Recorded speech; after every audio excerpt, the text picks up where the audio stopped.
Hello, this is Cuckoo. I'm on my way to an event with Arturia here in Oslo at DLX Music, and they're going to show the new drum machine and their matrix, so I'm very excited about that.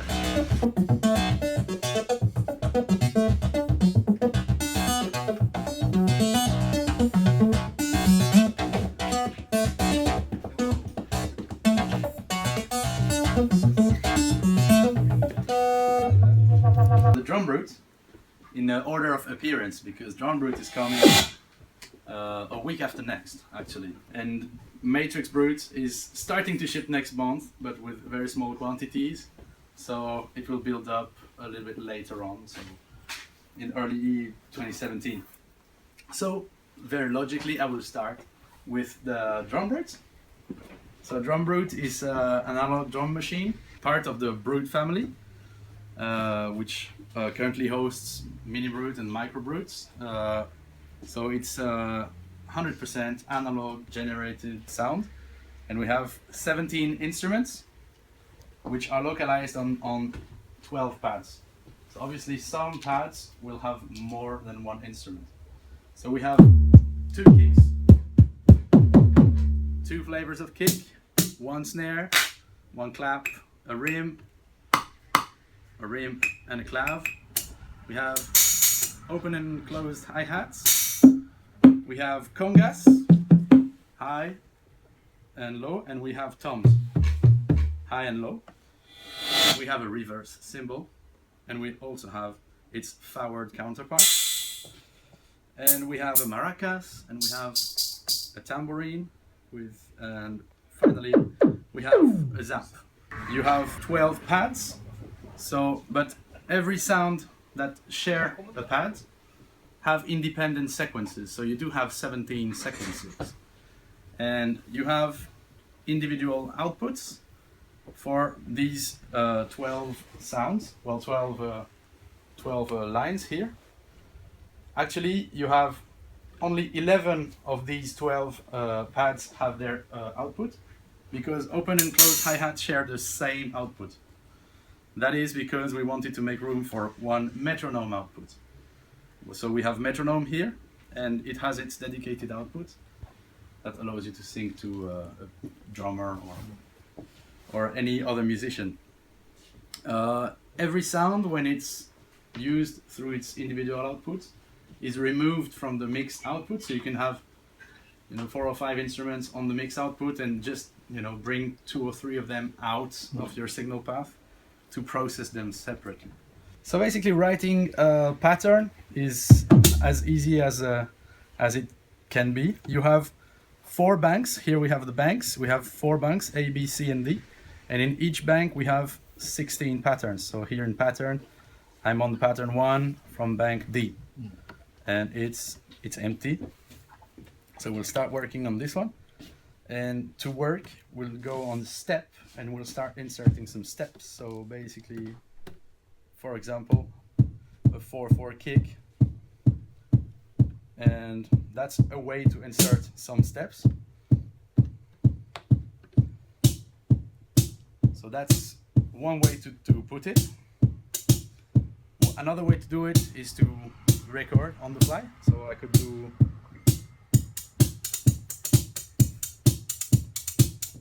So if I would hit a bit harder, I have another level of velocity.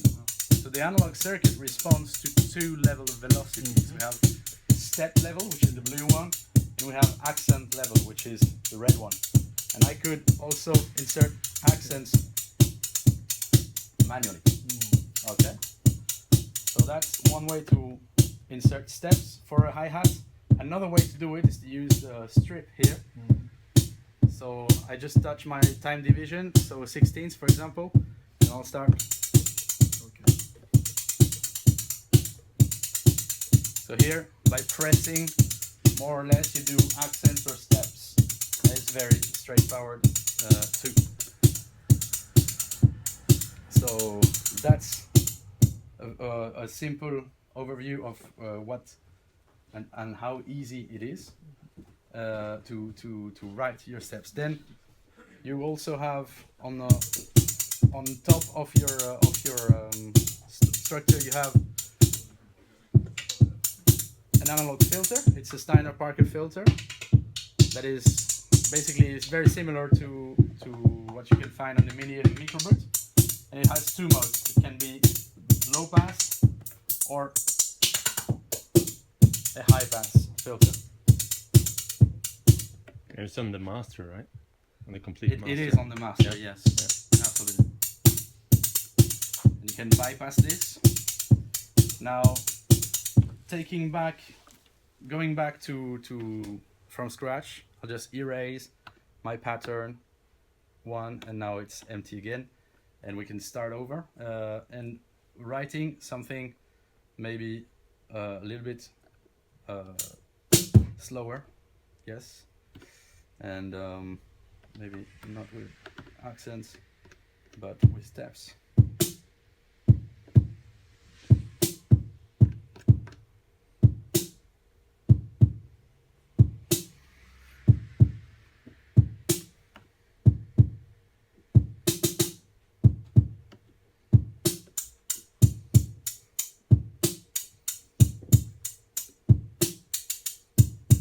So here this touch strip can be used to record my steps, to fill my pattern.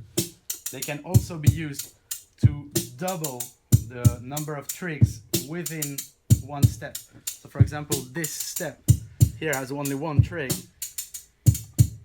I could repeat twice the step, well, the trig inside this step, or triple it, or even make it 4 times within one step.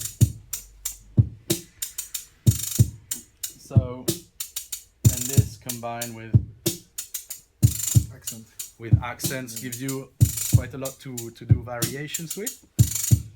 What I could do with this beat is also, well, you were asking about the swing, so I could add some swing.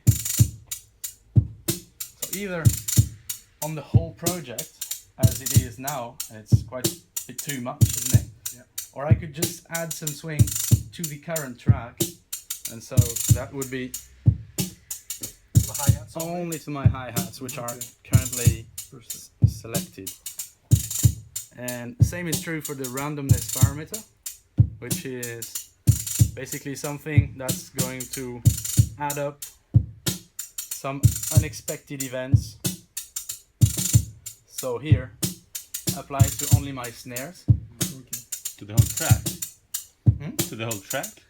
So now it's just on the snare. Yeah. If I wanted to put it on the whole track, Yeah. it you would need to handle it with a lot of care, because it would start to bring, you know, some really unexpected things. Yeah.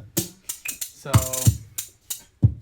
that's one thing. When you're not recording, this strip becomes a very simple looper.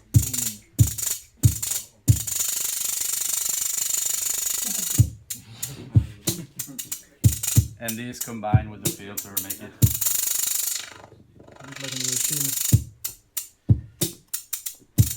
it a very nice performance too. One thing that the swing parameter allows you to do, applied to my snares, is here. If I press one step down and move the swing parameter, it will offset the step. So this is micro timing. So here my snare is now a little bit late. I like it this way. For this kind of beats, you can, you know, have a clap a bit early, or it all depends on what you do. But you have a value from 0 to 50, or to minus 50. So it would be very easy to create a push-pull effect with the clap snare. Yeah, definitely. Very easy. Very, very easy. Now for the rest, the whole workflow, composition workflow on this unit is very similar to what's found on the BeatStep Pro, and what BeatStep Pro is very much praised for, meaning it's really straightforward, and you can have your sequence is 16 steps now. It can go all the way to 64 steps. You have 4 pages of 16 steps, what I can do with shift and arrows allow you to navigate between your pages. Okay. With shift and arrow, you duplicate the current sequence onto the 16 next steps. So here I have now my sequence is 32 steps long.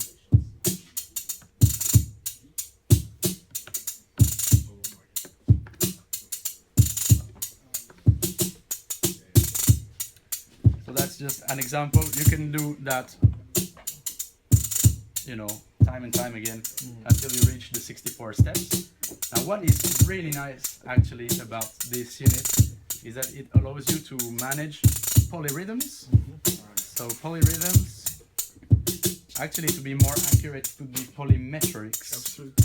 Because you, by shift and pressing step 16, you switch this function on, and then every sequence has an independent length. Now we have a 64 step sequence, but I could go back to my kick and decide that the last step of my kick is going to be only the step 4. Or I could do something twisted. On an uneven. And same can be done with any other sequence, making it a very interesting tool for creating. This added with some randomness and a bit of extra external effects, flavor, Processing. make it a very powerful drum performance tool for musicians on the go as well, because it's easy to transport. So yeah, that's a brief introduction. Connectivity. So connectivity, as I stated, we have the 12 individual outputs. We have 2 different jack headphone outputs with the headphones level here. So if you forgot your adapter, no problem. And it can connect to, I was doing some looping. You have clock in and out, Okay. and you can connect it through MIDI. So the clock divisions can be set up, the clock parameters can be set up on the MIDI control center software. So all of this can be defined by the user, so it connects to as much gear as possible, basically virtually anything. What do you do with the USB port? So the USB port allows you to connect it to the MIDI control center. You can update the firmware, obviously. You can share the presets, the patterns with other users. And you can, as I just said, fine-tune some parameters, just like the clock in and out. Okay. Set it on 24 ppq or 48 ppq or other settings that match your gear. S-Trig? S3. Yeah. S-Trig, like yes. Moog. Yes, Okay. yes, definitely. Sorry, I didn't hear you. Okay. If you use the BeatStep Pro, you will really be at home with the DrumBrute, because most of the workflow is the same, if not, well, it's very similar, if not exactly identical. If I do some control change. Oh yeah, no, sorry. That's something that's worth mentioning. Yeah, nothing is stored, but the tempo and the sequence information, Okay. swing and randomness included, but all the positions of the parameters are not stored and can't be automated. And that is because we wanted to hit a certain price point with this, and that making recalls, that means digital control over any analog parameter, would have costed a lot more money. Dinero. So The all idea this with is this- recorded, but not this. Yeah, exactly. And not through media either. Not No. be controlled through MIDI either. No, but it does send control changes, Yeah. so you can use it as a controller Oh, okay. Interesting. through USB, definitely, or through MIDI, but it won't recall or automate its parameters. The idea with the DrumBrute was really similar to what we did with the MiniBrute, to make, back then we made analog synthesizers affordable, and this is pretty much what we're trying to do here with the DrumBrute. making analog drum machine experience, you know, enjoyable for the biggest number. So that's what we try to achieve, and I think that we hit the nail, because I really like Everything it. is sold. And you know, when you look at, like, I don't know, all the musicians in Arturia are getting one, so I think that means something. Cool. Yeah. Great. So, sorry? Really cool. Thank you. Thank you very much. What's the price point? So in euro, because Ja, jag tror det är 4 Ja. 4,5.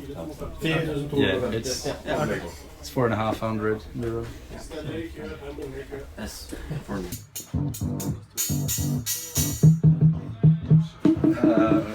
So MatrixBrute is Arturia's take on making the most powerful mono synthesizer out there, and we are trying to do that, and I think that we're close to getting to the point, really, and it will be there in a month, between 1 month and 2 months, depending on the logistics. So what we have here is massive mono synth, which is based on 3 oscillators, 2 of which are very similar to what you can find on the Mini and MatrixBrute. So those are called exponential oscillators, and they are called like that because they allow you to mix different waveforms into one sound. And so you have 2 of these exponential oscillators, one here linear oscillator, this is VCO3, which has only one single waveform at a time. Then you have a noise with 4 different types of noise, and all of this gets summed up here in the mixer section, where you can adjust your levels, the gain levels. The last one here is external input. You have an external input right here that can be switched. Have gain control here. You can switch it from line to instrument. It's very nice. And then you do your routing by sending your sound sources in either one of the 2 filters.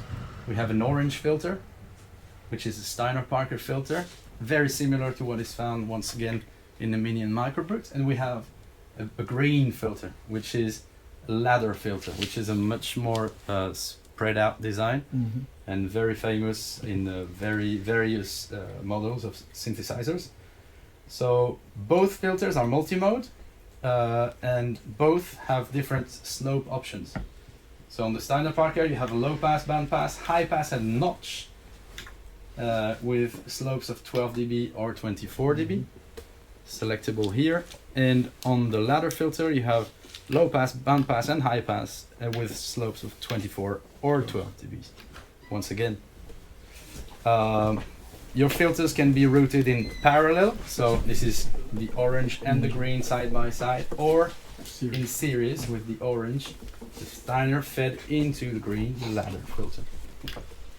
You have a master cutoff here that allows to offset the position of both filters at the same time. And you have visual feedback of the position where you're at, because otherwise it would be confusing. So that's my audio path, audio generating path. Then the audio is modified through, well, the modifiers, the envelopes, the LFOs. We have also an FM section here that I will get back to later. And then this audio is processed through this matrix, which is primarily a modulation matrix. Basically, this is a patch bay where you select sources here and route them to destinations here, set amount of modulations for each patch point, and this is how you sculpt your sound through the MatrixBrute. And finally, your sound, after this modulation matrix, gets fed to this analog effects section with 5 different effects types. So these are based on bucket brigade delays. You have 1 stereo delay, 1 mono delay, you have a chorus, a flanger, and a reverb, which is similar to a reverb, but it's built up with multiple tails of very short delays that are stitched together to create a spacing effect. It's not quite you know, a spring reverb. It is though able to create some very nice space effects. Finally here you have a sequencer section that allows you to build some either sequences from 1 step to 64 steps, or to build some arpeggio. So you have either the sequencer or the arpeggio. So this is about it. One thing worth mentioning is that we have a voice control here. So the MatrixBrute is primarily a monophonic synth.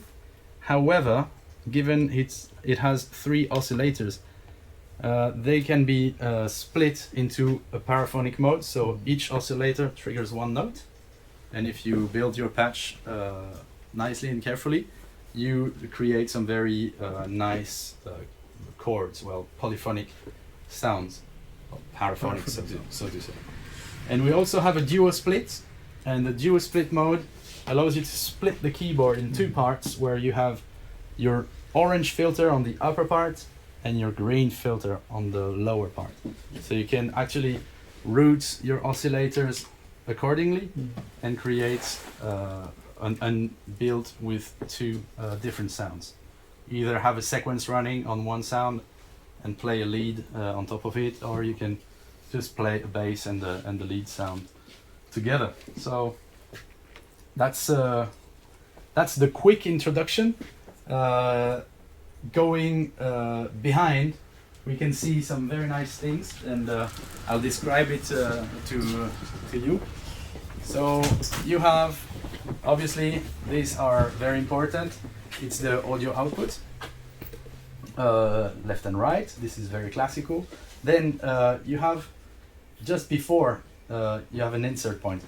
And once again, being a guitar player, having some stomp boxes at home, I really like this because I'm able to easily, with an insert cable, patch my pedals, and if I want to add up more, you know, overdrives or compressors, etc., it's very easy to manage that through the insert point.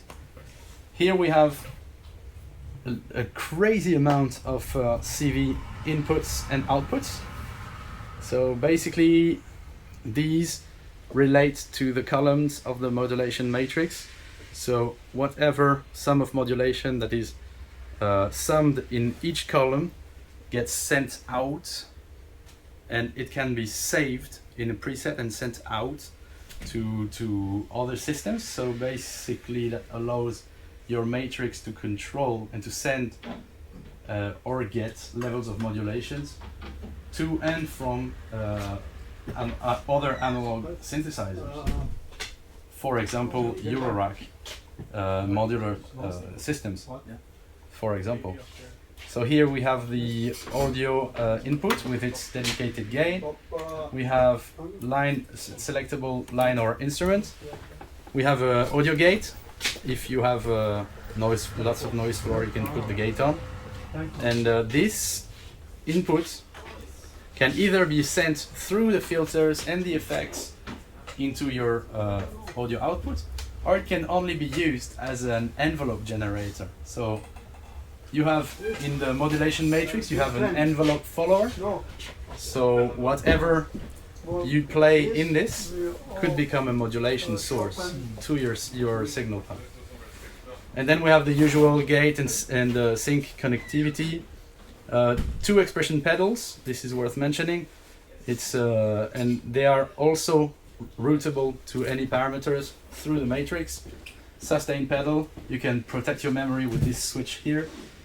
MIDI in, out and through, and USB finally, that will allow you to, well, obviously use this as a controller as well for your digital instruments, but also, and more importantly, I think, to export and import presets, because we'll have other artists create some presets and we'll bring some banks and you'll be able to download them, or simply within the community you'll be able to share your own presets with other users. So yeah, it's all compatible, it's all connectable, so it's an open machine, very much. So that's it. And now, if I may, I stressed twice already that I'm a guitar player. So please, please. So we have a few sequences. You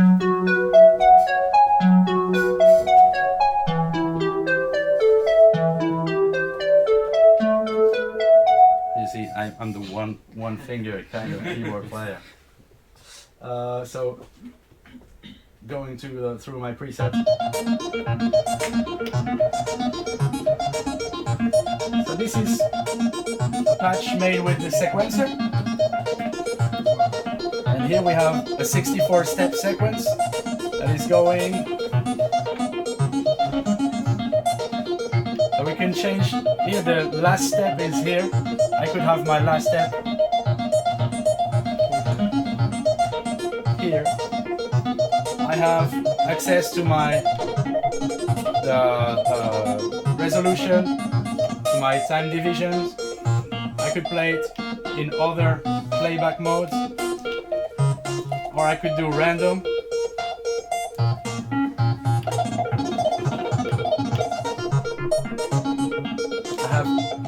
I have a gate length parameter accessible right away, which is very nice as well to have a swing parameter.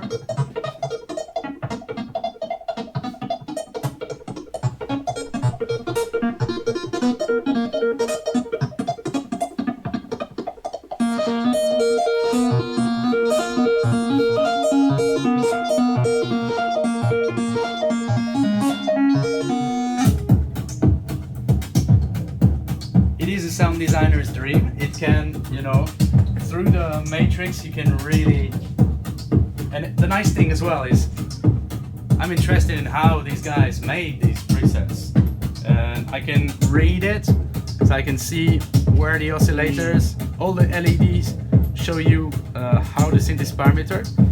Now the values of the pots are not correct, but you can read it through the LEDs and through the modulation matrix. You can see what has been done with this and how it has been patched, and notably using the 4 last columns of the modulation matrix. And I'll get back to this. The 4 last columns are assignable, so they are some assignable destinations. If you're not, if those 12 are not enough, the last 4 are assignable manually to any parameter of the synthesizer. So what I'll do is I'll go back to the panel mode by lighting this panel switch here. So right now I need to, okay, and okay, so now I have only one square wave playing. So that's one square wave. So we'll start the patch from scratch, just so you get a better understanding. So now the path is closed, and I just open oscillator 1, where I have only one square wave right now.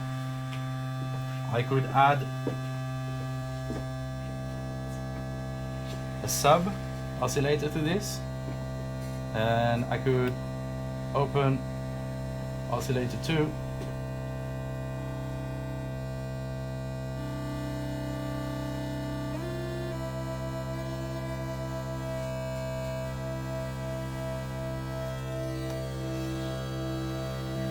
So for example, a patch with 2 oscillators, I could route one in the Steiner-Parker filter and another one in the ladder. Oh, sorry. So here we have the 2 filters routed. So we have in parallel, and we have oscillator 1 going in the Steiner, and oscillator 2 going in the ladder filter. And from there, that's a good basis for me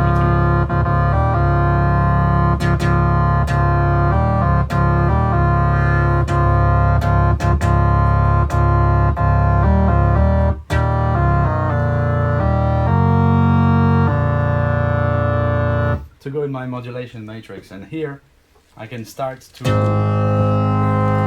connect. So very simple demonstration would be the LFO here as a source connected to the Steiner-Parker cutoff, and here I will set an amount of modulation. So here my LFO1 is controlling only the Steiner-Parker, or I could route it to both filters.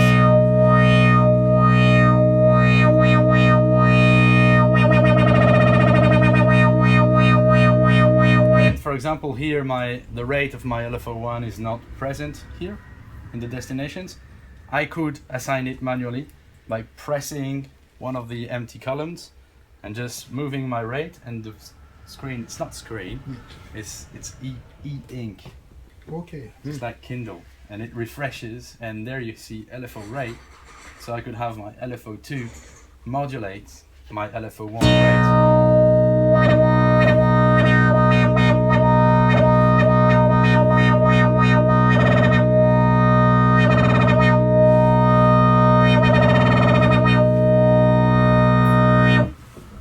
And well, that's a simple demonstration, but you could automate some of the FM parameters, for example. So here, for example,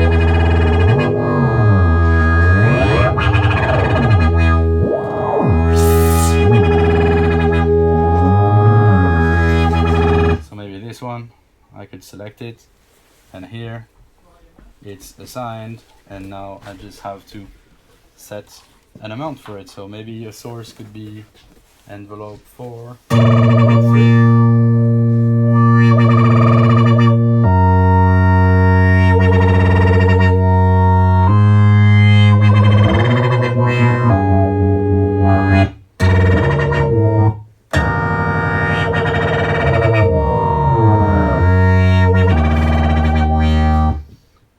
You know, or any other source.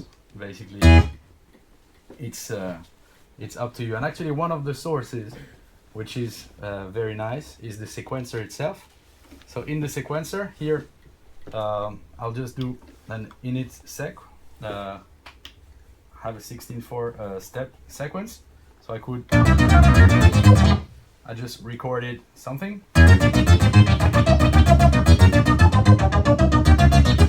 I could have some modulations recorded as well in this. So I'm doing something pretty random here. So on each line of steps, so you need to read this as 4 lines. So we have a line for steps, a line for accents, a line for slide, and we have a final line which is mod. And mod is actually a modulation sequence that is fed back into the modulation matrix as sec mod. So you can use the sequencer to modulate the parameter, not only to trig notes.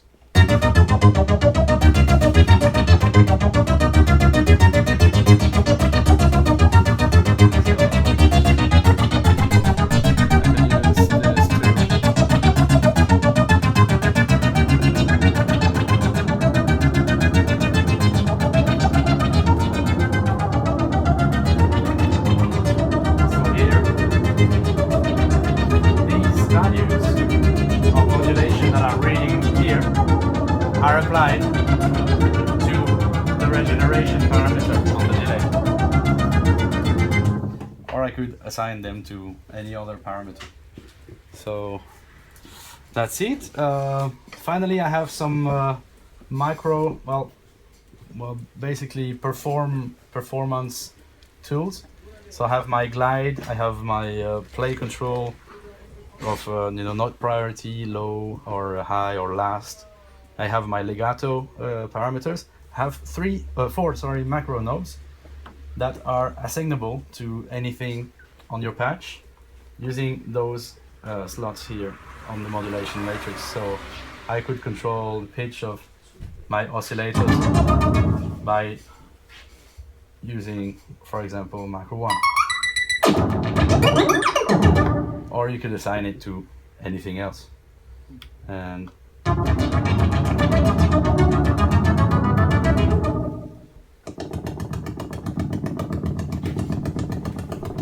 so it's all easy and accessible. I'd rather go through the presets instead and go listening to some of them. So the way they are organized at the moment is, and it's maybe not the final version, but still it's going to look like something like that. You have, for each block of 4, you have sequences, then bass, then pads, and then leads, if I'm not mistaken. So for example, let's select, this should be a bass. So this is a bass indeed. And then we should have a pad.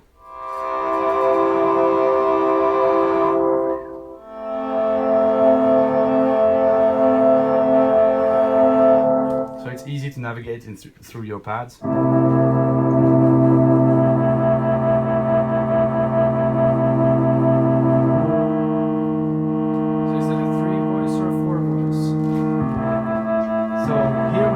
With 3 oscillators open, so the paraphonic mode gives you 3 notes. So then if you add a 4th note, the first one gets removed. And how is the noise used in the paraphonic? Oh, it's applied to all. Yeah. Very good question.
Yeah, so there we go. That was a very nice first impression for Arturia's new things coming out this year. And he told me, I think the MatrixBrute is about 1 or 2 months away from hitting the distribution channels, and the drum is coming out soon, like next week or something. So that's really great. I think the drum machine sounds kind of basic but nice. It sounds nice but very basic. There is no automation possible. They wanted to make sure to keep the price down and to make something that could come into the hands of many people. They want to introduce analog drum machines to the masses, basically. And to do that, they had to cut a few corners and not put in any digital controllers on everything, and just to keep the price down. And yeah, and for the MatrixBrute, I think it sounds surprisingly nice in the raw waveforms. I mean, some of the things that I really liked there was the clean sounds. I think it has a very beautiful oscillators. Probably it sounds crisp and clean and beautiful. Yeah, sounds very nice. And obviously you could do a lot of stuff with that matrix, also with the sequencer. So yeah, a lot of possibilities there. Unfortunately, he had to leave right away. He came, he made a demo, we had a little chat, and then he had to get on the plane. So that was a bit unfortunate, but it's nice to have a first impression of the two new machines from Arturia this year. And thank you so much, DLX Music here in Oslo, for hosting this little event. I think that's a very nice thing to do, to invite the different synth manufacturers. I'm not sure when I have the chance to look at these instruments again, but if there's someone in the audience who'd really like me to make a demo of one of these synths, please make your voice heard, and I'm sure I could you know, arrange like a deal with Arturia where I could borrow the machines and try them out and then send them back. That is very possible, but right now I'm a bit low on money, so I'm not planning to buy any new stuff. Yeah, basically that's it for today. Thanks for watching, and if you like these little reports that I make now and then, please consider throwing in some support over at Patreon. It helps me tremendously, and it doesn't have to be much. It could be $1 for every post like this that I make. It doesn't have to be more, and you'll get access to all my downloads and to everything. So please consider that if you like this, what I do. And well, without further ado, bye bye. Oh, this is an umbrella. I was gonna do like a little gesture and it turned out to be this monstrous black thing. Bye bye. Okay, see you soon. Cheers.